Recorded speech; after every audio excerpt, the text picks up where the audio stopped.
Right. Right. So, moving on to Toy Story 2. And much like the first one, as I said, it's about adjustment. And this takes place a couple of years later. And, they weren't, Pixar, they weren't sure how this was going to work because they did Toy Story and they did A Bug's Life. And Bug's Life didn't do as good as Toy Story did. So they went back to Toy Story and they did Toy Story 2. It's the first Pixar sequel that they did. And really, it worked. It was solid,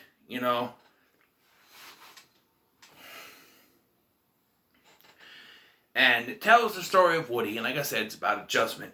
So now, Andy's going to summer camp. And he wants Andy to bring him with him. But then he gets his arm ripped. And so he has to stay behind. Meanwhile, Woody, while trying to still go somehow, accidentally gets put in a yard sale where he is found by Al of Al's Toy Barn. He tries to make an offer to Andy's mom. She says no, but he steals Woody anyway. Which I remember the commercials for this. I remember getting angry as a kid. I'm like, what? You can't steal someone else's toy?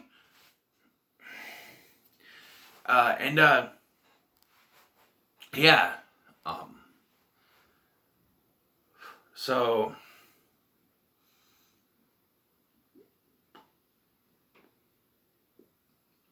yeah, and, really, you'd think, Woody out of the picture, it's all going to be about Buzz. And if you played the video game, Toy Story 2 Buzz to the Rescue, that would seem that way. But there's as much character development for Woody as there is Buzz. Woody, like I said, the adjustment, his journey.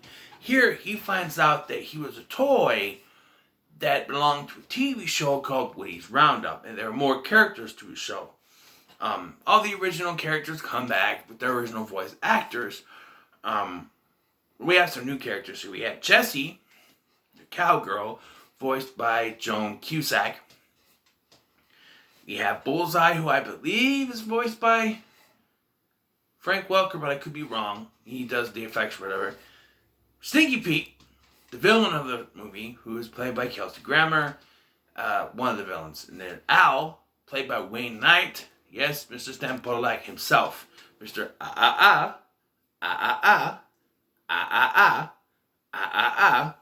himself. And he does a good job. There's a character in this. There was a Pixar short. I remember catching this when I was younger. There's a Pixar short about this old man in the park playing chess with himself. And that same character, and it's been since confirmed that it is the same character, is the one who fixes Woody's arm the first time. The old man that Al brings in. I remember pointing out, hey, that's the guy from the little chess short. I'm like, yeah, that does look like him. It's him. So now it's up to Buzz and the other toys to find Woody, make their way to Al's toy barn and Al's apartment and save him. On the way, though,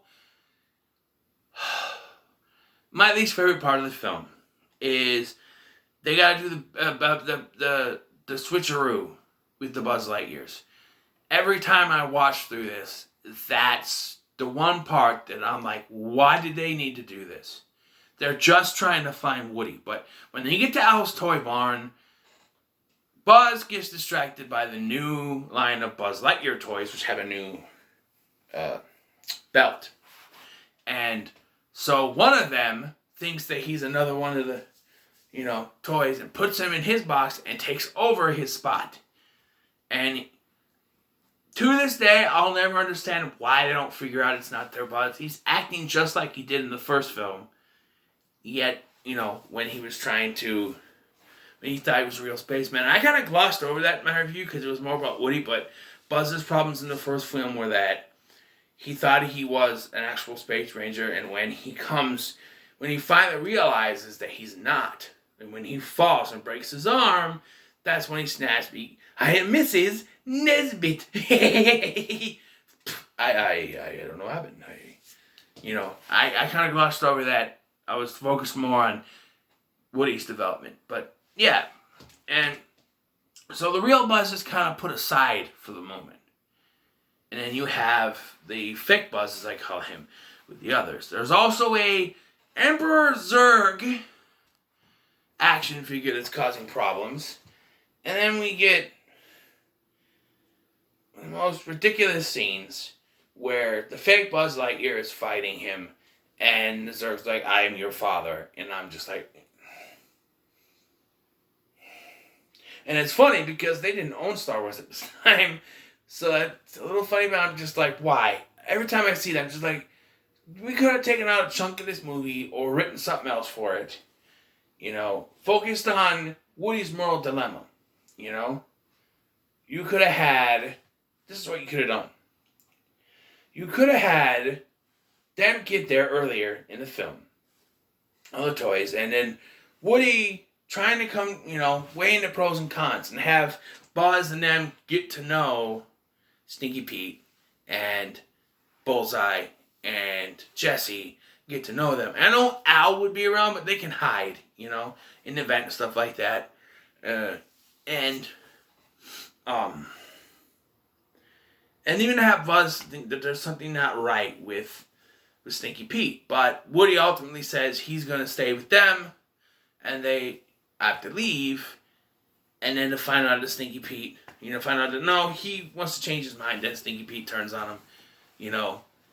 And that's what happens here, is that he decides he wants to stay, but then changes his mind right away. But then it's revealed that Stinky Pete's been a bad guy the whole time, and he's not minting his box because he's been sneaking on. There was when he was trying to get his arm from Al, the remote control turned on the TV, and it woke Al up. And he blamed Jesse, but it was actually Stinky Pete because he wants them all to be sold together. And yeah, once again, I have to call out the idiocy of the humans in the film. Alright? So, I will say this. The writing in this film is actually pretty good because, like I said, Woody gets his arm fixed. So if he showed up back at Andy's with a fixed arm, they would probably say something. But during all the commotion, he re-injures his arm the same way. So when he gets back, it looks the same and Andy fixes it. I don't like the way it looks when Andy fixes it because it looks terrible. Like he's got like a muscle or something. But here's the thing. Here's where the human stupidity comes in. Jesse and Bullseye go back to Andy's house with them. And Andy's just like, oh, new toys! And I'm like, yeah, you're thinking that. But your mom's thinking, where the hell did they come from?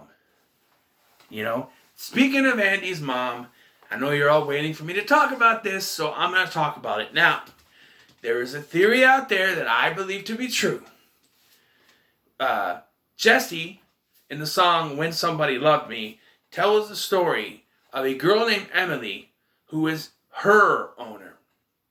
And one day, Emily grew up, got older, and grew out of that kind of stage. And she gets left at in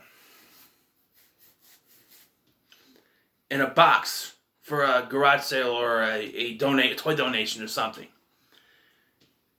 And we never really find out what happened to the girl, to Emily. Now, Jesse's hat looks very familiar to some hardcore Toy Story 1 fans.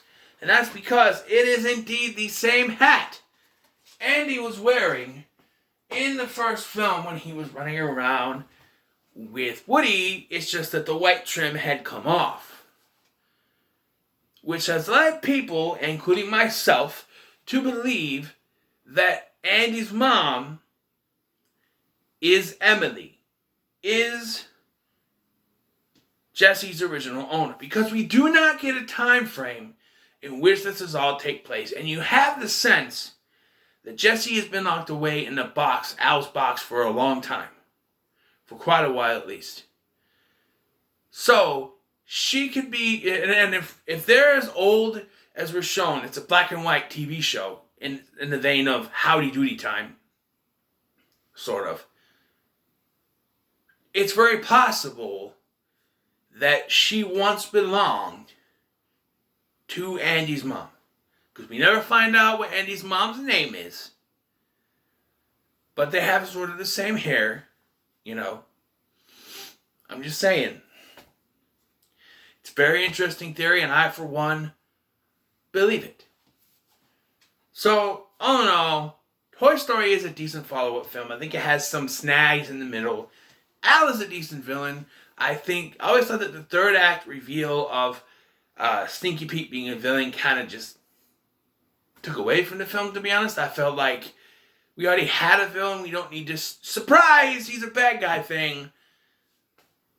I never really cared for it. If you played a video game, you already knew. But it's just like, you know, never really cared for that. But it's a decent follow-up, and I'm going to give it a 9 out of 10. For me, it's 9 out of 10. So what are your thoughts on Toy Story 2? Let me know in the comments below. Make sure to like, share, and subscribe. Thank you for watching. I've been Scotty.